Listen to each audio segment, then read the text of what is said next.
Assalamualaikum warahmatullahi wabarakatuh. Sehat selalu kita semua ya. Alhamdulillah. Mari kita dengarkan Capres cerdas di Republik Indonesia. Kun fayakun, insyaallah nomor 1. Insyaallah nomor 1. Kita rakyat Indonesia akan memilih orang. Jadi Anda harus tahu seberapa banyak kesamaan pikiran dia, si calon, dengan aspirasi saya. Nih, tadi saya memberikan jawaban. Semua mendengarkan, sambil mendengarkan, tidak mungkin semua orang setuju 100%. Betul nggak? Sambil mendengarkan saya bilang gini, yang ini saya setuju 90%. Ini kelihatan 80%. Mungkin ada yang bilang, pertanyaan yang sama, saya nggak setuju jawabannya. Saya merasa hanya setuju separuh. Tapi paling tidak, pasangan nomor 1 memberikan kesempatan untuk rakyat menilai pikirannya dan mencocokkan kesamaannya. Nah, dan itu dilakukan lewat dialog. Bella duduk di sini memang sudah direncanakan? Tidak. Saya terimanya random. Ketika saya ditanyain kebinekaan, random. Saya ditanyain soal supir, random. Betul tidak? Saat ini juga saya harus jawab. Saat ini juga harus mendengarkan, harus menjelaskan. Dan itu artinya menggali pikiran otentik. Oke? Kalau pidato disiapkan naskahnya itu kosmetik. Oke? Bener nggak? Iya. Loh, kalau kosmetik dari mana Anda tahu itu asli apa bukan? Loh, kita mau nyari pemimpin. Nyari pemimpin bukan? Harus tahu aslinya dong. Betul tidak? Misalnya, tenang apa tidak? Emosional apa tidak? Misalnya. Loh, kenapa kok jadi rame jadi emosional? Ya. Jadi, tapi kalau itu pidato bisa ditutupi pakai kosmetik. Tapi kalau dialog begini tidak bisa otentik. Dan saya ketemu pertanyaan-pertanyaan yang jelimet. Pertanyaan yang banyak orang yang berada dalam posisi berkampanye nggak kepengen ditanyain. Betul nggak? Kan kalau kampanye paling enak satu arah, bukan? Kalau ini ditanyain, nah.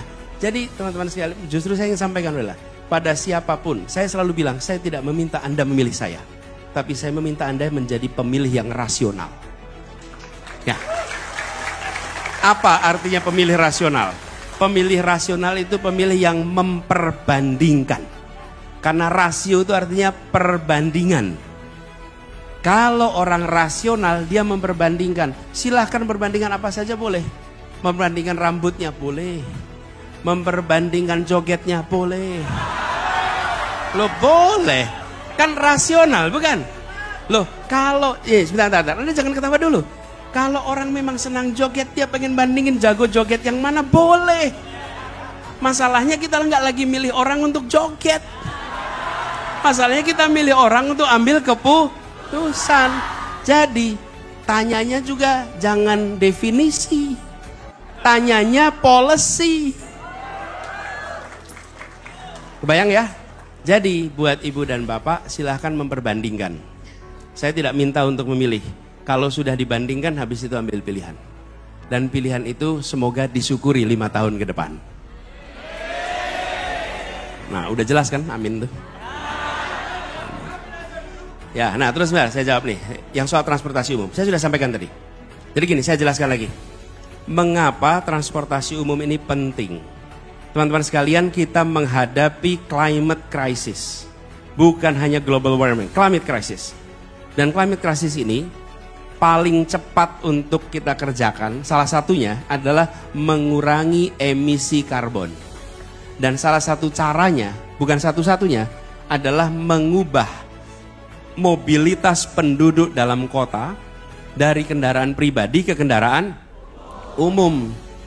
Begitu diubah menjadi kendaraan umum, maka kita akan menyaksikan penurunan.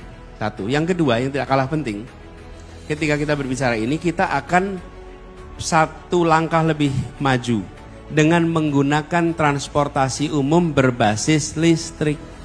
Walaupun memang tidak optimal. Kenapa? Karena pembangkit listriknya masih belum ramah lingkungan. Betul kan? Tapi nggak usah kita menunggu sampai pembangkit listriknya ramah lingkungan dulu, mulai dulu. Sehingga kita bisa 2 kali lipat tuh. 1 mindahin, yang kedua listrik. Itu sebabnya saya sering bilang, bagi kami lebih penting membuat bis listrik daripada mobil listrik pribadi.